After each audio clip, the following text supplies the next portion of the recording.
안녕하세요. 반갑습니다. 상호자동화 산업기사 필기 네트워크 1반에 이번에 다중화예요. 다중화도 좀 중요하거든요. 다중화는 무엇이냐에 대한 내용을 보게 됩니다.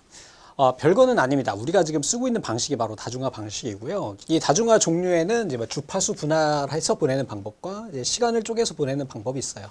그 중에 시간을 쪼갤 때 동기식 시분할 방식과 또 비동기식 시분할 방식 이렇게 두 가지로 구분이 되고 역다중화라고 하는 것은 다중화를 반대로 되돌리는 이러한 방식을 의미합니다. 시험에 종종 출제되는 아이니까 100% 출제가 된다고 보셔도 됩니다. 그래서 같이 한번 살펴보도록 하겠습니다.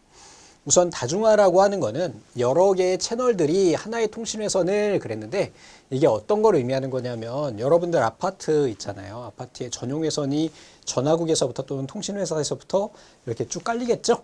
그 선이 여러분들 아파트 단지가 만약에 6,000세대라면 6,000개의 케이블이 깔릴까요? 아니면 선 하나만 깔릴까요? 선 하나만 깔립니다. 그러면 중간에 뭐가 있냐? 바로 이 다중화기가 있는 거예요. 그래서 여기에서 이야기하는 여러 개의 채널들이 결국은 아파트에 있는 각 세대의 인터넷 단말 장치들이 되는 거고요. 이 통신회선 하나가 바로 아파트 단지에서부터 전화국 또는 기간통신 사업자의 그 사업자 망하고 같이 연결될 수 있도록 하는 것이 바로 다중화기입니다. 그래서 얘는 결합된 신호의 형태로 전송되고 수신 측에서 다시 이를 여러 개로 분리해요. 구분해내는 방법에 대해서 우리가 배우게 되겠고, 통신회선을 다중화하면 선로의 공동 이용이 가능해져서 전송 효율을 높일 수가 있는 거예요. 예를 들어서 기간통신 사업자가 뭐 수천억 들여가지고 뭐 광케이블 다 죄에다 매설했잖아요. 그런데 이거를 한 사람이 쓴다고 생각해 보세요. 그럼 너무 아깝잖아요. 그래서 여러 사람이 나눠 쓸 수 있도록 하는 것이 바로 다중화다. 그리고 요거를 지원하는 기계를 뭐라고 하냐면 멀티플렉서, 다중화기라고 이야기한다라고 보시면 되겠습니다. 그래서 이제 첫 번째 나오는 게 이제 주파수 분할 다중화 방식이에요. 그 주파수를 분할하는 거죠. 그러니까 어떤 식으로 하냐면 주파수의 대역폭 있죠. 대역폭이라고 하는 건 뭐였어요? 우리 여기에서 이 파형의 크기 또는 신호를 보낼 수 있는 양 그런 거거든요. 근데 걔네를 작은 대역폭으로 쪼개요. 두 개로 쪼개가지고 전송하는 것이다. 전송하려고 하는 신호의 대역폭보다 전송 매체 유효 대역폭이 클 때 사용한다 그랬어요. 무슨 얘기냐? 내가 여기서 100을 보낼 거면 얘는 적어도 120은 돼야 된다라는 내용이죠. 즉 내가 지금 주파수를 분할해서 보낼 건데 얘가 지금 200이고 120이면 보낼 수가 없다라는 이야기를 하는 겁니다. 채널 간의 간섭을 막기 위해서 얘는 보호대역, 가드밴드라고 하는 애가 필요하게 돼요. 이 주파수라고 하는 게 여러분들 프레밍의 오른손 법칙 이거 기억나시나요? 또 이것도 있었는데 뭐 아무튼 뭐 여러 가지가 있었잖아. 우리 과학 시간에 배웠던 거. 걔네 때문에 이 주파수가 파형에 의해서 주파수에 간섭이 생길 수가 있어요. 그 간섭을 제거하기 위해서 우리 보호 대역이 필요하게 됩니다. 그래서 이 다중화 중에 주파수 분할 다중화 방식에서 시험 문제 제일 많이 출제되는 거는 바로 주파수 분할, 주파수에는 파형의 자기장이 있기 때문에 걔네를 보호하는 보호 대역이 필요하다라고 보시면 되겠습니다. 그래서 기본 컨셉은 그래요. 이렇게 얘가 먹스가 다중화기예요. 이 디먹스는 역다중화기가 되는 거고 얘가 채널입니다. 채널은 이제 회선, 통신 회선이라는 의미고요. 이쪽에 이렇게 단말들이 붙어 있는 거죠. 그래서 여기서 보내는 신호들을 대역폭을 낮춰가지고 쪼개는 거죠. 이렇게 주파수를 분할을 해가지고 이 주파수 쪼개서 이렇게 보내는 그런 방식을 의미한다라고 보시면 되겠습니다. 자, 또 전화회선에서 1200 보호 이하의 비동기식에서만 사용이 돼요. 이 주파수 분할 방식은 아무래도 가드밴드도 있기 때문에 효율성이 좀 떨어지는 편이거든요. 그래서 비동기식에서 사용되고 전송 매체를 지나는 신호는 아날로그 신호로 전송이 됩니다. 다중화기 자체는 모뎀이 내장되어 있어서 별도의 장비가 필요하지 않고 비용이 경제적이고 사용자 단말기에서 사용하는 코드와 상관없이 다중화기가 가능한데 성능이 좀 약하다 이렇게 보시면 되겠습니다. 자, 이어가지고 C분할 다중화 방식이에요. C분할 다중화 방식은 바로 이 전송 회선을 시간으로 쪼개는 거예요. 우리가 CPU의 C분할 처리 방식, 운영체제의 C분할 처리 방식 기억나시죠? 그것과 같은 거예요. 그래서 이 회선을 시간을 쪼개서 보내는 겁니다. 그래서 첫 번째 이렇게 보내게 되고 여기에 이제 각각의 시간차 요 녀석들을 우리 뭐라고 이야기하냐면은 타임 슬롯이라고 그래요. 그러니까 타임 슬롯이 커지면 한 번에 보낼 수 있는 시간이 길어지는 거예요. 하나의 블럭의 크기가. 얘가 작아지면 블럭의 크기가 작아지는 거죠. 되셨죠? 자, 한 전송로에 데이터 전송 시간을 일정한 시간폭으로 타임 슬롯으로 나눠서 각 부채널에 각각 분배하는 방식이에요. 비트 다중화뿐만 아니라 문자 다중화도 가능하고요. 얘는 일반적으로 어디에 쓰인다? 바로 디지털 전송에 쓰이게 됩니다. 우리 앞에서 배웠던 주파수는 어디에 써요? 아날로그 전송에 사용이 되는 거예요. 왜? 파형이잖아. 근데 얘는 시간으로 쪼개요. 디지털 전송에 사용된다라고 이야기했고요. 뭐 이어가지고 대역폭의 이용도가 높아서 고속 전송에 우리가 주로 사용이 됩니다. 10분할 다중화는 직렬 변환 방식으로 볼 수 있다. 그래서 직렬로 쭉 나열해서 보내는 거예요. 소요 회선수의 절감뿐만 아니라 기계 절감도 가능하고요. 동기식 10분할 다중화, 통계적 10분할 다중화 방식이 있어요. 요 두 가지가 또 종종 출제가 됩니다. 그 중에서도 통계적 10분할 다중화기가 엄청나게 출제되는 아이예요. 100%는 아니어도 시험 100번 보면 한 60, 70번 출제되는 아이가 통계적 10분할 다중화기입니다. 그래서 하나씩 볼게요. 우선 동기식 10분할 다중화 방식은 얘는 자주 출제 안 돼요. 그래서 우선은 모든 단말 장치에 동기식이에요. 동기식. 동기식이니까 타임 슬롯을 고정적으로 할당하는 거예요. 즉 우리가 앞에서 봤던 것과 같이 이렇게 타임 슬롯의 크기를 동일하게 만들어서 전송하는 것을 뭐라고 한다? 바로 동기식이라고 해요. 왜냐하면 내가 보내는 크기가 같아야지. 앞에서 보셨잖아요. 동기식이라고 하는 거는 시간의 싱크, 보내는 애와 받는 애가 같아야 된다. 그래서 컨베이어 벨트랑 똑같다. 이렇게 생각하신다고 말씀드렸죠. 자, 이렇게 되는 것이다. 그래서 이 녀석 같은 경우는 타임 슬롯을 고정적으로 해서 동기식 10분할 다중화기예요.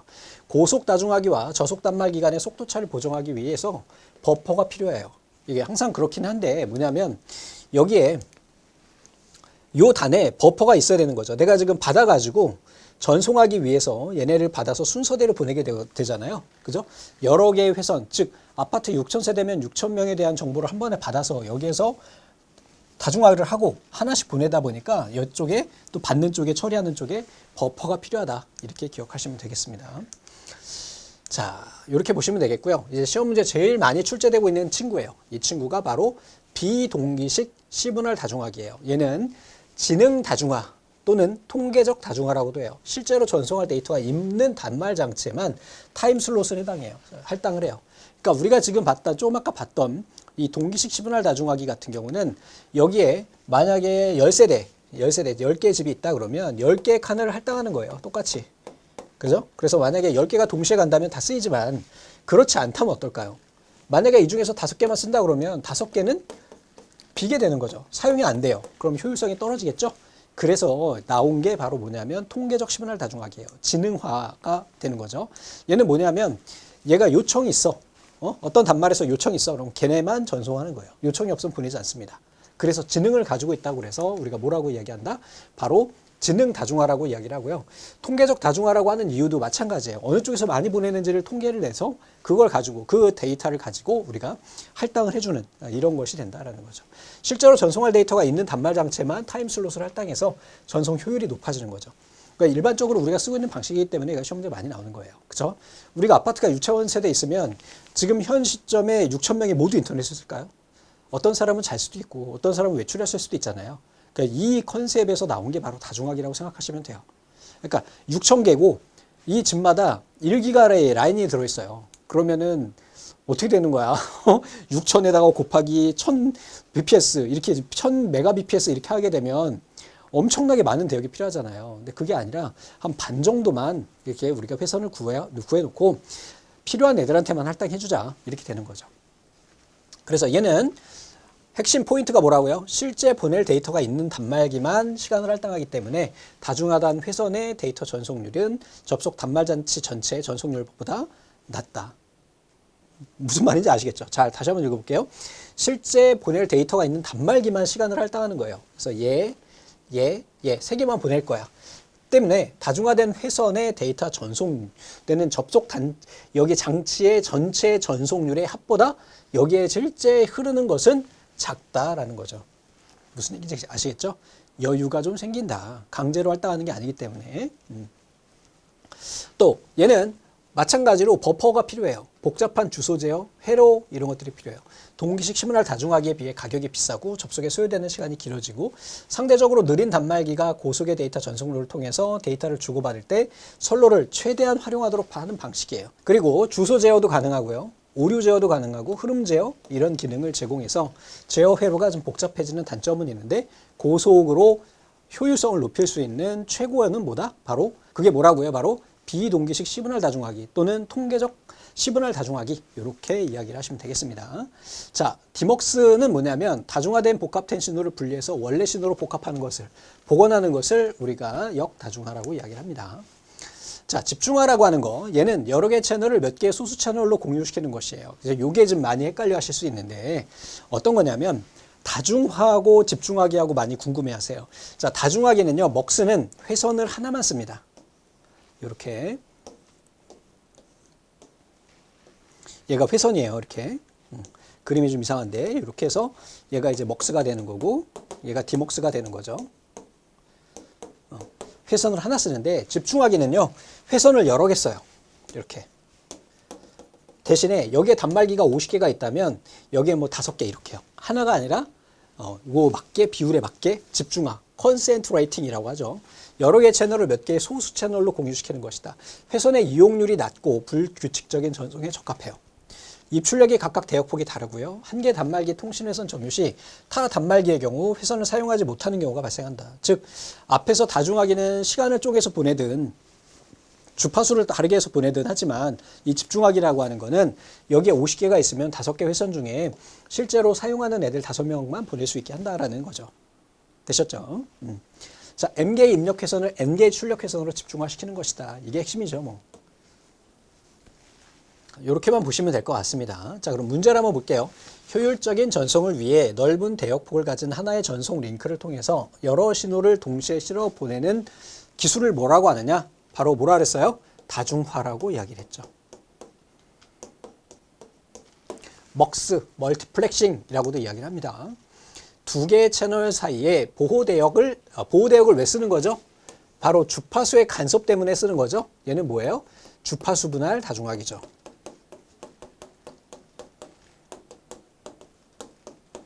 주파수 분할 방식이다라는 거 가드밴드 자주 출제됩니다. 자, 다음 중 통계적 다중화, 이게 뭐였어요? 지능적 다중화라고도 이야기했고 뭐예요? 비동기식이에요. 동기식이 아닙니다. 비동기식이에요. 동기식은 다 누구에게나 똑같은 타임 슬롯을 주지만 이 통계적 시분할 다중화기는 요청한 애들한테만 준다고요. 됐죠? 기억하셔야 돼요. 실제로 보낼 데이터가 있는 터미널에만 동적인 방식으로. 좋아요. 맞습니다. 마이크로 프로세스의 이용으로 타임슬롯의 배정이 가능해서 지능형 다중화기라고도 한다. 얘네를 판단해야 되는 거니까 상대적으로 느린 단말기가 고속의 데이터 전송을 통해 데이터를 주고받을 때 선로를 최대한 활용하게 하는 방법이 남았고요. 각각의 입력 회선을 NRO-DRM 출력선으로 집중하는 장치다 그랬는데 제가 이걸 찾아봤거든요. 근데 이런 게 없더라고요. 용어 자체가. 그리고 집중화한다 그랬잖아요. 그죠? 집중하니까 얘는 집중하기에 대한 내용 같아요. 이 지문에 대해서 뭐 여러분들 찾아봤는데 정확히 뭐라고 얘기가 안 나오더라고요. 그래서 그냥 잘못된 거다 이렇게 기억하시면 되겠습니다. 자, 다중화 방식 중 실제로 전송할 데이터가 있는 아이들만 타임슬롯을 할당해서 전송 효율을 높이는 특징을 가진 것을 뭐라고 한다? 바로 비동기식 C분할 다중화기 이렇게 이야기한다. 자, 이번에는요, 통신 속도랑 용량이랑 프로토콜에 대한 내용이에요. 좀 할 내용이 많은데 이 부분은 무조건 시험 문제 또 100% 출제가 되는 범위예요. 그래서 어렵진 않습니다. 같이 한번 가볼게요. 자, 우선 통신 속도 계산하는 문제, 또 통신 용량 공식이 있거든요. 샤논의 정리, 얘네 둘 다 아주 왕두목이에요. 자주 출제되는 아이들입니다. 자, 그럼 한번 가볼게요. 우선은 변조 속도라고 하는 거, 변조하는 게 뭐였어요? 앞에서 우리 모뎀이라고 하는 애가 변복조한다 그랬죠? 디지털을 아날로그를, 아날로그를 디지털로 이렇게 바꾸는 거예요. 신호를 바꿀 때 초대응 발생한 신호의 수를 뭐라고 이야기하냐면 보라고 그래요. 보. 얘는 변조 속도입니다. 보. 기본 우리 변조 시에 초당 비트 수가 1일 경우에 1bps와 1보의 크기는 같습니다. 이거 좀 이따 한번 이야기를 해보도록 하고요. 변조 시의 상태 변화수는 모노비트는 뭐예요? 비트 하나예요. 칸 하나로 가는 거고요. 디비트는 2개의 비트로 가는 거예요. 트리비트는 요 용어만 기억하세요. 계속 반복돼서 나옵니다. 쿼드비트는 4개의 비트를 통해서 가는 거예요. 이렇게 되겠죠. 상태 변화가 많으면 많을수록 더 많은 정보를 보낼 수 있겠죠. 그죠? 자, 신호 속도는 기본적으로 전송 속도는 뭐로 보냐면 bps입니다. 초당 전송되는 비트수예요. 그러니까 일반적으로 신호 속도라고 하는 거는 변조 속도 곱하기 변조 시 상태 변화수예요. 즉 모노비트일 때 1비트일 때는 한 번 변조하면 그것이 한 번 1초 동안 가는 양이 되는 거예요. 그래서 BPS와 보호의 크기는 같다. 이렇게 정의가 되는 거죠. 근데 만약에 여기에 얘가 D비트다. 2개 비트다 그러면 곱하기 2 해주면 되는 거고 얘는 곱하기 3 해주면 되고 곱하기 4 해주면 되겠죠. 이게 바로 이제 시험 문제 나오는 거예요. 볼게요. 자, 단위당 비트 수예요. 우선은 1비트 한 칸짜리죠. 또 2비트가 있어요. 3비트가 있고 4비트가 있는데 얘네를 영어로 또 뭐라고 하냐면 원비트 또는 모노비트라고 이야기를 해요. 이 용어를 다 아셔야 됩니다. 당연히 원비트 알 수가 있고요. 자, D비트라고 하는 거. D비트는 뭐예요? 디지털이에요. 디지털이라고 하는 건 0, 1 두 가지밖에 없다는 얘기예요. 그래서 2비트를 D비트라고 이야기를 합니다. 자, 3비트는 트리비트라고 그래요. 3. 그 다음에 4비트는 쿼드비트라고 이야기를 해요. 이 용어를 아셔야 문제를 푸실 수가 있습니다. 되셨죠? 자, 위상으로 따질 때는 어떻게 따지느냐? 잘 생각해 보세요. 위상이라고 하는 거는 이 파형의 시작 위치를 다르게 하는 건데 얘네는 우리 비트로 표현을 하게 되면 어떻게 되냐면 2비트라고 하는 거는 뭐라 그랬어요? 제가 말씀드렸죠. 얘가 바뀔 수 있는 값의 범위가 되겠죠. 2비트면 00, 01, 10, 11 총 몇 가지? 4가지의 위상이 생길 수가 있어요. 변이가 생길 수 있다고. 그래서 얘는 사위상 이렇게 이야기를 해요. 자, 비트가 3개면 요거 곱하기 2 하면 되잖아. 그죠? 8개 위상을 갖고요. 4비트는 16개 위상을 가져요. 얘네 용어를 기억하셔야 됩니다. 별거 아니에요. 자, 제일 먼저 뭐예요? 모노 또는 원, 그 다음에 D비트, 트리비트, 쿼드비트예요. 자, 기본 1비트 같은 경우에는 2위상이에요. 자, 2위상이라고 하는 이유는 왜 2위상이냐? 1비트라고 하는 거는 0, 1 두 가지의 위상값밖에 없기 때문이에요. 되셨죠? 2비트일 때는 4개의 위상이 생길 수가 있어요. 이렇게 기억하시고요. 자, 이게 혼합돼서 문제가 출제가 되니까 기억하시고요. 자, 2비트라고 하는 건 앞에서 말씀드렸죠. 우리 BPS와 보호의 관계는 변조 속도와 얘네가 모일 때 바로 1비트일 때는 동일하다라고 이야기를 했고 그 다음에 2비트일 때는 곱하기 2, 3비트일 때는 3, 그 다음에 쿼드비트일 때는 4 이렇게 곱해주면 된다. 요게 이제 시험 문제 나오는 겁니다. 이게 다예요. 자, 갑니다. 자, BPS와 보호의 관계는 데이터 신호 속도는 변조 속도 곱하기 단위 신호당 비트수로 표현이 된다. 당연한 내용이죠. 변조 속도는 데이터 신호 속도의 신호당 비트수. 요거 바꾸면 되잖아. 이거 여기에 나오는 이 녀석이 어떻게 되는 거야? 이쪽으로 가면 얘가 이쪽으로 가는 거잖아요. 맞아요? 그러다 보면 어떻게 되겠어? 이 식이 나오게 되겠죠. 맞아요? 네, 이렇게 되는 거고 1비트가 한 비트 단위 신호일 경우에 보호속도와 BPS는 똑같다. 2비트가 한 단위 신호일 때는 보호속도의 2분의 1배가 된다. 2분의 1 이렇게 된다. 또 3비트가 한 단위일 때는 3분의 1, 4비트가 일 때는 4분의 1배가 된다. 그래서 결과를 찾을 때 우리가 보호를 찾아라 라고 한다면 이렇게 하는 거고요. BPS를 찾아라 그러면 이렇게 하면 되는 거예요. 아시겠죠? 곱하기와 나누기 구분하셔야 됩니다. 기억해야 돼. 근데 별건 아니야. 왜냐면 객관식이기 때문에 값이 곱하는 것과 나누는 것을 확실히 구분할 수 있도록 답이 나와요. 고민하지 마세요. 자, 갑니다. 보니까 쿼드 비트를 사용하여 라고 그랬어요. 쿼드 비트니까 4개의 비트를 이용하는 거네요. 1600 보호예요. 보호를 뭘로 바꾼다? 이때 BPS로 바꾼대요. 그럼 어떻게 하면 돼? 얘 곱하면 되지 뭐. 얼마요? 그럼 거꾸로야. 거꾸로. 쿼드 비트를 이용을 해가지고 1600 BPS를 뭘로? 보호로 바꾸고 싶어. 그럼 어떻게 하면 될까? 얘는 네 이렇게 해주면 되겠죠. 됐습니까? 헷갈리지?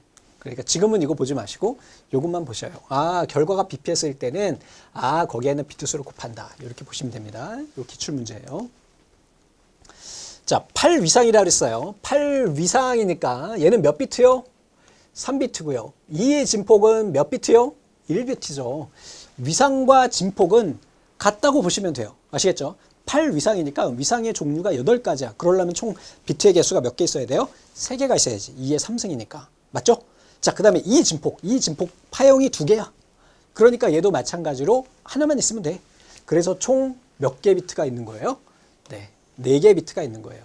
그리고 내가 지금 찾고자 하는 것이 뭐예요? BPS니까 거의 다 80% 이상의 BPS를 찾아요. 그럼 곱하면 돼 그냥 80% 문제가. 그럼 어떻게 돼? 1200 곱하기 4 하면 얼마 나와요?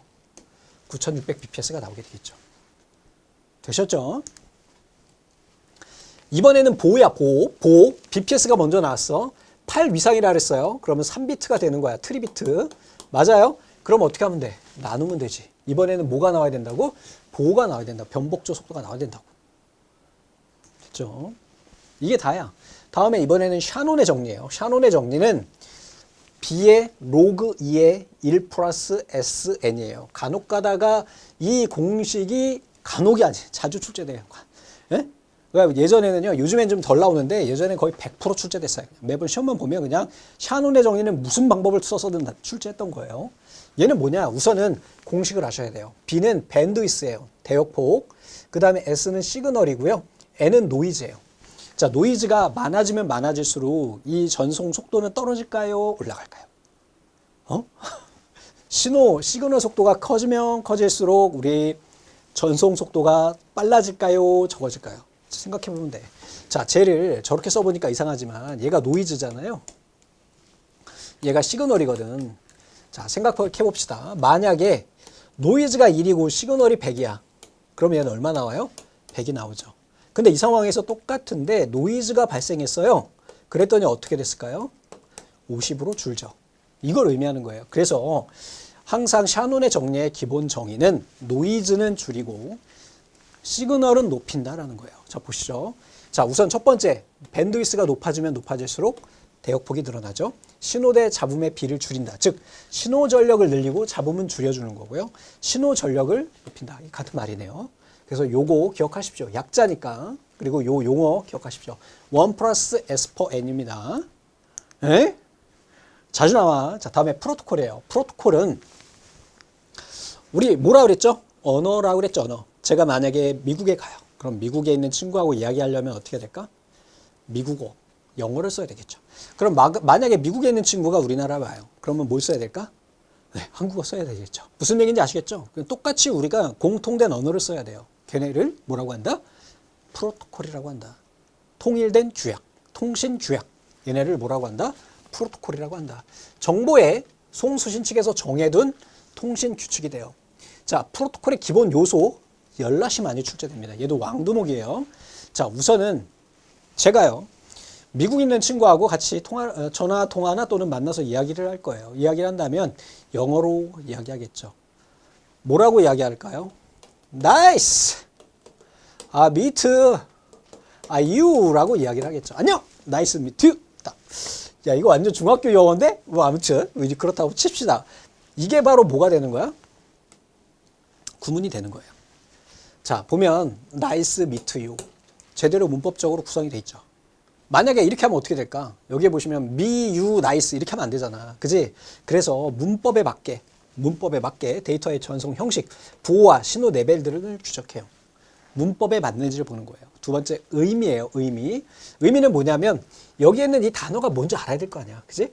내가 신호를 보냈어. 그럼 그 신호가 전송 신호인지, 제어 신호인지, 오류 신호인지를 확인할 수 있어야 되겠죠? 그 해당하는 정보를 표현해요. 자, 의미, 시멘틱이라고 이야기합니다. 내재되어 있는 의미. 타이밍은 뭐예요? 속도야. 나이스 이렇게 얘기하는 게 나이스 미투 유 이렇게 하는 것과 나이스 미투 이렇게 얘기하는 것과 아니면 너무 빨리 나이스 미 못 알아듣잖아. 또는 좀 아까 말씀드린 것처럼 이 순서, 얘네 순서가 바뀌어요. 문법적 구조가 달라지게 되면 못 알아듣잖아. 그지? 알아들을 수 있도록 두 개체 간의 통신 속도를 조절하거나 메시지의 전송 및 순서에 대해서 정의하는 것을 의미합니다. 다음 중 프로토콜의 기본 요소가 아닌 것은 구문, 의미, 타이밍이에요. 외워라. 별거 없다. 자, 프로토콜의 기능은 단편화, 재결합, 캡슐화, 흐름 제어, 오류 제어, 동기화, 순서 제어, 주소 지정, 다중화, 경로 제어 이런 것들이 된다. 자, 다음에 이번엔 OSI 7레이어예요. OSI 7레이어는 두 개의 연결된 장치 간의 개방형 시스템입니다. 이게 오픈 시스템의 약자거든요. 개방형 시스템. 결국 오픈 시스템이 뭐예요, 우리? 퍼블릭 네트워크, 인터넷. 그지? 그러면 개방형이 아닌 건 프리베이트 시스템. 그지? 이렇게 되는 거예요. 그래서 이 오픈 시스템 인터페이스의 약자예요. 그러면 결국은 개방형 시스템에서 두 개의 장치를 연결하려면 이 절차를 따라라는 얘기예요. 자, 어떤 거냐? 생각해 봅시다. 제일 먼저 뭘 하느냐? 우리 집에 랜 케이블이 들어와야 돼요. 그지? 랜 케이블이 들어와야 돼. 정기적으로 연결돼야 돼요. 데이터 링크는 정기적으로 연결되어 있을 때 거기에 신호가 왔다 갔다 할 수 있는 기본 연결 설정이 돼 있어야 됩니다. 그 다음에 네트워크 계층은 경로 설정을 할 수가 있어요. 전송은요, 실제 데이터를 전송해요. 세션은 동기화 또는 연결 세션 교환이에요. 얘네가 끊어지지 않도록 유지해 주는 거죠. 표현 계층은 코드 변환, 암호 압축 이런 것이고요. 응용 계층은 사용자에게 인터넷 서비스를 제공하는 거예요. 뭔 얘기인지 하나도 모르겠죠. 자, 예를 들겠습니다.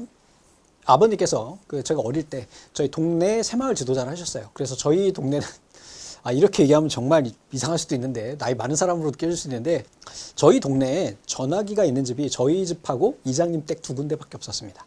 근데 제가 아직도 생생하게 기억나요. 초등학교 3학년, 4학년 때였던 것 같은데 아버지가 전화를 개통하셨어요. 그때 당시 어마어마한 큰 돈을 주고 그랬더니 개통을 하셨대요. 그러고는 전화기를 하나 가져오셨어요. 그랬더니 한 며칠 있으니까 전화국에서 전화국 그 전봇대 타시는 분들이 오셔가지고 전기줄을 저희 집으로 파란 줄 2개가 있어요. 그걸 아직도 기억나. 마당을 거쳐서 우사를 거쳐가지고 이렇게 뚝뚝뚝 따가지고 저희 집 마루가 있었습니다. 마루 모르지. 요즘엔 거실이라고 해야지. 마루에 전화기 선을 딱 꽂아놓고 전화기를 연결해 주셨어요.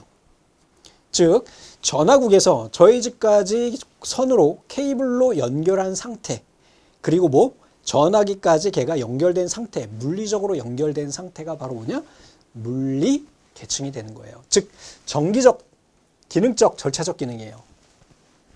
자, 그 다음에 그 아저씨들이 가셨습니다. 그리고는 얘기해주고 하셨어. 저희가요, 그 전화국에 가가지고 개통을 해드릴 테니까 조금만 기다리십시오. 한 2시간 뒤에 전화기를 들고 발전기를 돌려보시면 소리가 날 겁니다. 라고 하고 갔어요. 저희 집에서 전화국까지 약 1시간 정도 걸렸거든요. 근데 그분들이 가셨어. 그러니까 1시간 뒤에 전화기를 들고 돌렸어. 그랬더니 교환입니다. 라고 이야기하더라고요. 옛날 사람이라고? 나 초등학교 때 그랬다니까? 교환입니다. 남양전하고 교환입니다. 그러는 거예요. 그래서 어디로 연결해 드릴까요? 이렇게 물어봤었어요. 얘네가 바로 데이터 링크예요. 그래서 실제로 신호가 흐르는 것을 의미합니다. 신호가 흐르는 것. 그 다음에 제가 좀 전에 교환입니다 라고 물어봤다고 했잖아요. 그러면 그 교환한테 저희 아버님이 제일 먼저 전화했던 애가 저 아직도 기억나요. 저희 작은 아버님이 동대문 평화시장에서 그때 당시에 레자 옷 있죠. 레자 잠바로 돈을 꽤 많이 버셨어요. 되게 전화기가 있었어요. 서울이니까 또. 그러니까 동생한테 전화를 한 거예요. 서울에 몇 번 좀 연결해 주세요. 그러면 안내형이 네 알겠습니다. 잠시만 기다려 주세요. 그러면 뚝뚝뚝 소리가 나고 연결이 되는 거예요. 이게 바로 누가 하는 역할이에요? 네트워크 계층이에요. 딱 그랬더니 좀 있다가 형님! 그러는 거죠. 작은 아버지가 이제 전화를 받으신 거지. 야 동생 나 전화 개통했어. 이런 거죠. 이게 바로 뭐예요? 데이터 전송 계층이 하는 거예요. 자, 근데 그때 당시에는 통신 상태가 그렇게 좋지 않았어요. 그럼 어떻게 해야 돼? 이 전화가 끊어지지 않도록 유지시켜줘야 되겠죠? 그게 누가 하는 거야? 바로 세션 계층이 해주는 거예요. 자, 그럼 좀 전에 우리가 AM이라는 거를 배웠어요. AM. 기억나세요? 변복조 방식에서 우리가. 그러면 그 코드, 내가 지금 말한 것이 아날로그 회선으로 갈 거 아닙니까? 전화기를 통해서 가게 될 거야. 그러면 걔는 뭐야? 코드 변환이나 암호 변환, 압축, 구문 검색 이런 것들을 표현해 주는 거죠. 그죠? 코드 변환을 해 주는 거야. 이게 바로 표현 계층이에요. 응용 계층은 바로 전화기입니다. 실제 사용할 수 있는 거. 그럼 인터넷이라고 이야기해 보자. 저희 집에 인터넷을 개통했어요. 아파트 아니에요. 단독주택이에요. 광 케이블을 아저씨들이 가지고 옵니다. 기억나요. 저 고등학교 때였던 것 같아요. 인터넷 케이블을 들고 저희 집 바로 길 건너에 전화국이 있었어요. 케이블 들고 오셔가지고 연결해 주셨어요. 똑같아요. 인터넷 연결됐죠? 데이터 링크. 그리고 그때 전화해요. 전화국으로. 저희 지금 선 연결했습니다. 연결 좀 해주세요. 그러면 그때 당시에 이제 개통이 되는 거죠. 그리고 그때부터 인터넷이 돼요. 그리고 나서 거기에서 우리가 이제 인터넷을 통해 가지고 뭔가 검색한다든지 인터넷 주소를 검색할 거 아니야. 그지? 그럼 그 주소로 따라가겠지. 그게 바로 뭐가 되는 거야? 경로 설정이 되는 거. 그리고 내가 막 그때 당시에 PC 통신을 할 때거든요. PC 통신하고 인터넷 하고 이렇게 된단 말이야. 그럼 그때 전송화하는 거고. 얘네를 유지시켜주거나 동기화 유지해주는 거. 그 다음에 코드 변환하는 거. 그 다음에 응용은 뭐가 되냐면 실제 소프트웨어가 되는 거예요. 여러분들이 쓰고 계시는 웹브라우저 또는 게임 모두 다 응용 계층에 해당합니다. 이걸 담당한다고. 그지? 이 계층을 따라서 하라고. 그래서 이 순서도 종종 출제돼요. 물데네트 셰표웅, 물데네트 셰표웅. 이건 전송이니까 트랜스포트라고 이야기할 수 있잖아요. 물데네트 셰표웅 이렇게 되는 겁니다. 되셨죠? 여기에 관련된 프로토콜이 있는데 여기 보세요. RS232C 물리적으로 연결되죠.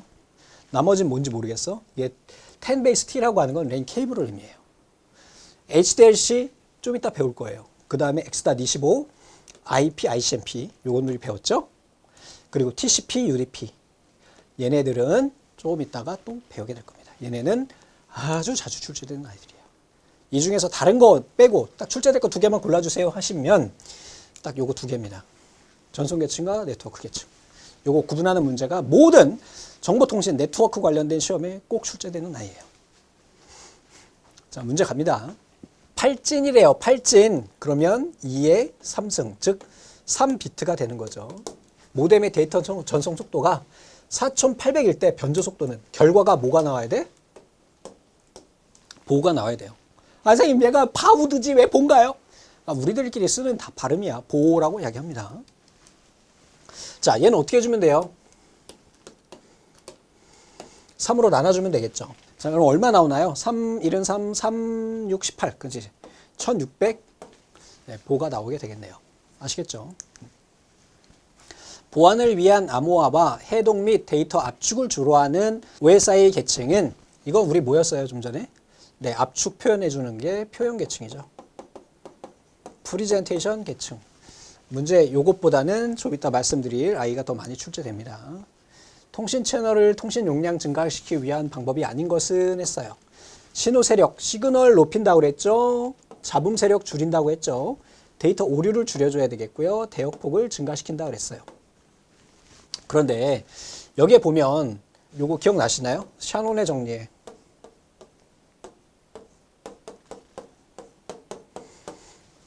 여기 없는 애가 누구요? 데이터 오류 없잖아. 잡음이지 잡음. 얘가 답이 되겠네요. 어떻게 보면 틀릴 수도 있겠다. 그지? 자, 통신 용량은 C. 사용할 수 있는 이거 뭐 좀 아까 좀 썼네. 그지? 요게 되겠네요. 자, 다음 중 통신 프로토콜의 구성 요소 뭐였어요? 구문, 의미, 타이밍. 패킷이라는 거 없었습니다.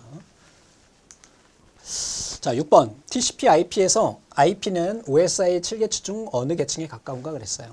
TCP IP는요, 인터넷 기본 프로토콜이고 여러분들이 쓰고 계시는 스마트폰 또는 컴퓨터에 운영체제에서 기본적으로 제공하고 있어요. IP 설정하고요. 그 다음에 전송 설정을 하게 됩니다.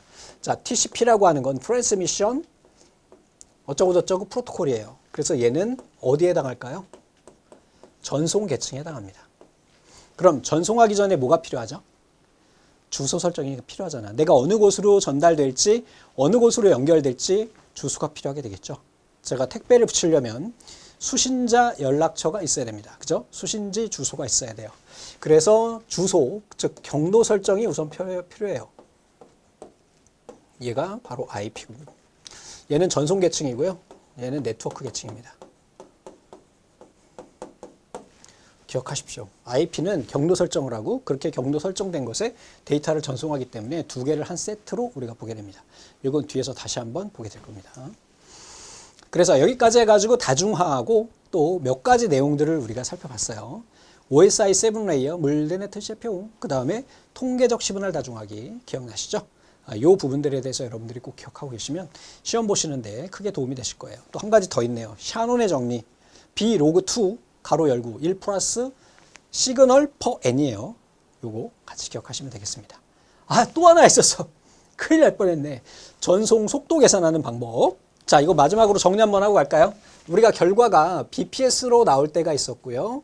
보로 나올 때가 있었어요. 그때는 우리 어떻게 계산했나요? BPS는 per second잖아요. 그죠? 곱하기 비트를 해줬어요. 얘는요, 나누기 비트를 해줬어요. 기억나시죠? 요거까지 하고 마무리하겠습니다. 오늘 배운 내용들은 무조건 시험 문제 100%, 120% 세네 문제 출제가 됩니다. 그러니까 꼭 기억하시기 바랍니다. 감사합니다.